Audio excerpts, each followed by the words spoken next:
जंगल में बारिशों का मौसम चल रहा था। उसी जंगल में मिट्टू रानी भी रहती थी। वो गर्भवती थी, इसी वजह से उसने अपने लिए पक्का घोंसला नहीं बनाया था।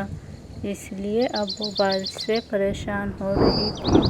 बारिश का मौसम तो आ गया है, मुझे अपना पक्का घोंसला बना लेना चाहिए था। अब मैं क्या करूं? बारिश का पानी तो सीधा घोंसले में आ रहा है। लगता है मुझे किसी की मदद लेनी चाहिए। मिट्टू रानी वो घोंसला छोड़ देती हैं और कुछ अनाज लेकर वहाँ से उड़ जाती हैं।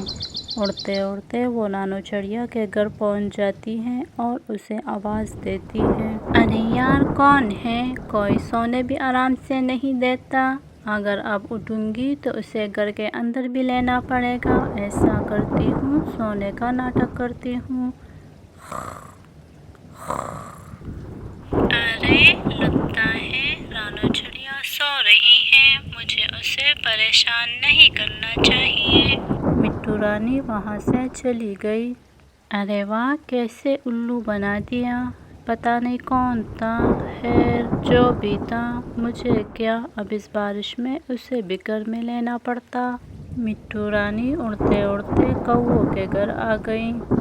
गौरी, ओ गौरी जी, उठिए ना, मुझे थोड़ा सा खाना दे दीजिए, मैं कब से भूखा हूँ। हाँ, तो मैं यहाँ कौन सा पंच पकवान खा के बैठी हूँ, मैं भी तो भूखी हूँ। तो उठिए ना, खाना लगवा दीजिए, हम दोनों मिलकर खाते हैं। हाँ, कह तो ऐसे रहे हो जैसे अनाज हमारे घर में उगता है।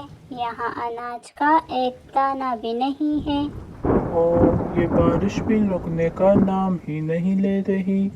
काश अनाज खुद घर पर चल कर आता और दरवाजा खटखटाता और मुझे कहता, लल्लू, ओ लल्लू, दरवाजा खोल लीजिए, मैं आ गया हूँ तुम्हारे पेट में जाने के लिए।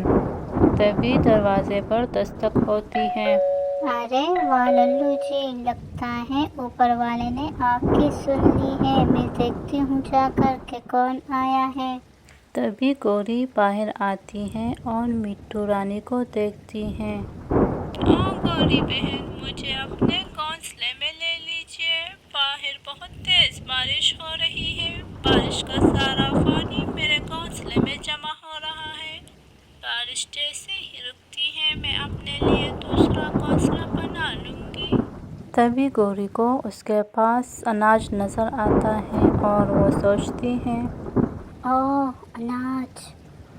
ठीक है मिट्टू बहन, मैं तुमको अपने घोंसले में ले लेती हूँ, पर मैं लल्लू से पूछ कर आती हूँ। लल्लू, बाहर मिट्टू रानी आई है। वो कहती है मुझे अपने घोंसले में ले लीजिए। क्या क्या कहा? ये हमारा घोंसला है, कोई पंछियों का अनाथ आश्रम नहीं। ओह, पूरी बात तो सुन लीजिए ना लल्लू, उसके पास अनाज भी है। क्या कहा? अनाज? हाँ, इसलिए तो मैं कहती हूँ कि उसे अपने घर के अंदर ले लेंगे और उससे अनाज लेकर 9-2-11 कर लेंगे। प्लान से तुम्हारा ठीक है गौरी, पर बहुत दिनों के बाद तुमने अपने दिमाग का इस्तेमाल किया है। चलो ठीक है, उसको घर के अंदर बुला लो। अरे बाप रे, ये कौवे तो मेरा अनाज छीनने का प्लान बना रहे हैं। मुझे यहाँ से जल्दी जाना चाहिए। गौरी नानी और लल्लू जैसे ही बाहर आते हैं, ये मीठी रानी किधर चली गई? लगता है उसने हमारी बातें सुन ली। और सत्यानाश, इसे कहते हैं गरीबी में आटा गीला होना। मिट्टू रानी उड़ते उड़ते एक दरख्त पर आ बैठी। अच्छा हुआ कि मैं वहाँ से भाग आई, वरना वो कौवे तो मेरा अनाज छीनने का प्लान बना रहे थे। मिट्टू रानी वहाँ बैठी ही हुई होती है कि वहाँ पर एक शिकारी चील आ जाता है। अरे वाह, आज तो बेटे बेटा शिकार मिल गया। तोती रानी, लगता है तुम मुसीबत में फंस गई हो। मैं तुम्हारी मदद कर सकता हूँ अगर तुम चाहो तो। क्या मदद? हाँ हाँ, मदद। कैसी मदद? मेरा घर यहाँ पास ही है। अगर तुम चाहो तो मेरे साथ चलकर वहाँ बारिश से बच सकती हो। अरे मैं इस झील पर बिल्कुल भी भरोसा नहीं कर सकती, लेकिन अगर मैं इसके साथ नहीं जाती तो ये पक्का मुझे मार देगा। ठीक है झील भाई, मैं तुम्हारे साथ चलने के लिए तैयार हूँ। तुम तो बड़ी होशियार हो। चलो मेरे साथ, मेरे घोंसले में चलते हैं। मिट्टू रानी उसके पीछे पीछे चलने लगी। जब भी चील का घोंसला आ गया। आओ आओ मिट्टू रानी, यहाँ आराम से बैठ जाओ। झील भाई, तुम्हारा बहुत बहुत शुक्रिया, मेरा और मेरे बच्चे का जान बचाने का। क्या क्या तुम गर्भवती हो? हाँ झील भाई, और मेरा अंडा देने का समय भी हो गया है। क्या मैं पानी पीने जा सकती हूँ? तभी चील सोचता है। अरे इस मिट्टू रानी के साथ साथ इसका अंडा भी खाने को मिलेगा। नहीं नहीं, तुम यहाँ आराम से बैठ जाओ। मैं ऐसा करता हूँ, तुम्हारे लिए पानी लेकर आता हूँ। तुम कहीं भी मत जाना। वो क्या है ना, बाहर बहुत खतरा है। ठीक है झील भाई, मैं यहाँ से कहीं नहीं जाऊंगी। आप जल्दी से पानी ला दीजिए, मुझे बहुत प्यास लगी है। चील के जाते ही मिट्टू रानी कहती है। अरे अच्छा हुआ जो ये झील मेरी बातों में आ गया। चलो अब यहाँ से जल्दी भाग निकलते हैं।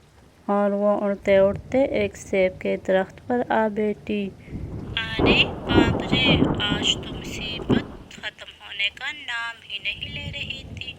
लगता है मुझे अब अपना घोंसला बना लेना चाहिए, वरना मुसीबत और भी आ सकती है।